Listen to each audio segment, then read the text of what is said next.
Hey, what's up, everybody, man? So with free agency around the corner, it is well known that the Browns need to be active. We cannot afford to be stagnant, and we cannot afford to take any steps backwards. We need to assure that we are going to move in the right direction. And I'm here to tell you the approach the Browns should take this year in free agency. So before we get into the video, I just want to say, if you're new to the channel, thanks for giving me a chance. If you like the video and you like the content, just make sure you click the subscribe button at the end to see some more content in the near future. Now let's actually get into the video.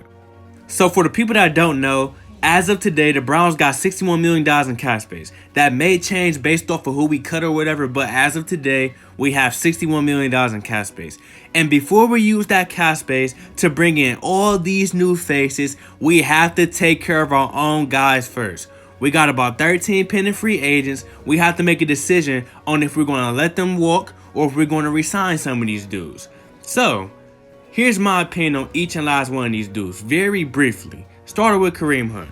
Kareem Hunt, this man came off suspension and he had a good impact for this team. He was able to be versatile by not only running the ball, but catching pass out the backfield and actually getting yards. He was also able to block, and he was most importantly able to compliment Nick Chubb. My biggest concern was how him and Nick Chubb would split touches, knowing that they both, ideally are #1 running backs. And then there were even times when they both shared the field together in certain packages, which really made defenses confused.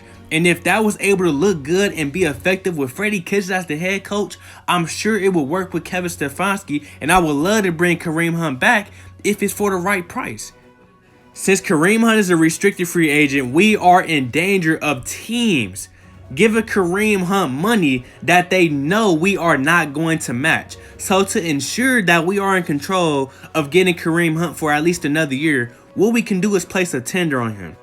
Being able to match your restricted free agent's contract is already a tender, and we already talked about how that is not going to be in our favor. So we got 3 other options. We got the first round tender. All these are 1-year deals. The first round tender is worth $4.7 million.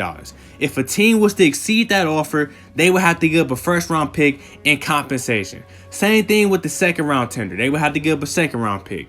Now with the original tender, it works the same way, but instead, they would have to give up a pick in which round the player was drafted in. So since Kareem Hunt was a 3rd round pick, they would have to give us a 3rd round pick and compensate. So it's pretty sweet, and it pretty much puts an extra emphasis on the player being a restricted free agent, because now teams would have to pay an extra fee for getting Kareem Hunt, and I'm pretty sure they're not willing to do that. So what the Browns should do to make sure teams don't be thirsty is either put the first round one or the second round on him. You can put the second round because they're not going to give up a first round or second round for Kareem Hunt and pay for him at the same time. They not doing that.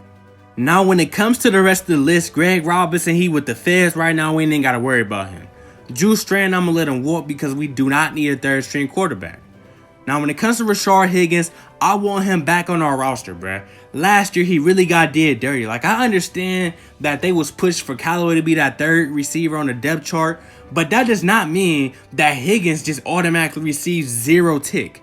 And then once Callaway got cut, it was disrespectful to see that Higgins was not automatically that 3rd receiver, bruh. And it really got ignorant and disrespectful when they brought Cordell Hodges off the streets and gave him consistent play time over Rashard Higgins. Even giving Damian Ratley tick over Rashard Higgins was disrespectful, bro. Like, I understand some stuff may be going on behind the scenes, but Rashard Higgins ain't never that bad. You can't tell me nothing, bro. He's a cheap option right now. He already has chemistry with Baker Mayfield. He has hands. He's due for a breakout season. Bring him back. It's not going to hurt. Now, when it comes to Demarius Randall, I'm going to let him walk. My reasoning is last year he proved to me that he is not a consistent player, and I cannot trust him to be a long-term option. On top of that, he's a little bit arrogant. He's a little bit ahead of himself. And if he's not getting interceptions, deflecting passes, or just not doing good in coverage, he is not good. Like, he is not good, bruh. He can't shed blocks. His pursuit angles be trash sometimes, and he be missing tackles, bruh. As a last line of defense, we do not need a safety that's not going to hit something, bruh. Now, when it comes to Joe Schobert, I want to bring him back. I know it's a lot of mixed emotions about him because there are people that really respect what he does and like him like me. But then there's also people out there that think that Joe Schobert really isn't that good. They also think that he he puts up empty stats. He be missing tackles, and you know his interceptions are fluke. I can't argue against the interception because some of those interceptions he was in the right spot at the right time. But you still have to have some type of skill to catch that interception, right? Then at the same time, his passing game is not as good as we think because I've seen him blow some coverages multiple times in the passing game. But as far as the run, I think he's pretty good despite him missing a few tackles. So I feel like personally, if we let him go and we do not have a backup plan, it's going to set us back. But I would love to bring Joe Schobert back for the right price. Now, the rest of these dudes, we're not even about to keep playing around, bro. They can walk. The only two people I would bring back is Ricky Seals-Jones because he did a good job filling in for Njoku last year in the passing game, and he could block if I'm not mistaken. And then Dontrell Hilliard, I would bring him back only if Kareem Hunt does not come back. But other than that, the rest of those dudes, they could walk. Now, since we got our guys out the way, it's time to shop for some new faces to fill our needs. And based off those needs, I provided a few options the Browns can take in free agency. Number one, we should aggressively pursue Jack Conklin, man. Jack Conklin, this man is a good run blocker, but he's also a good pass blocker, man. We've been struggling at left tackle for 2 years now. We cannot afford to have a third year struggling at left tackle, which is Baker Mayfield's blind side, bruh. He's 25 years old. Pay that man the big bucks so we can fill that need immediately. Next, we should target Mackenzie Alexander. A lot of people don't know who he is. I didn't know who he was at first till I stumbled upon his name and did some research. The man is a very underrated corner. He's good at man coverage. He can defend the slot. He's one of the best tackling corners in the league. And in my opinion, he's going to be an upgrade from TJ Carey. TJ Carey was trash. TJ Carey, he cannot cover for shit. He was always doing pass interference penalties. You know, he was garbage, so I'm glad we cut him.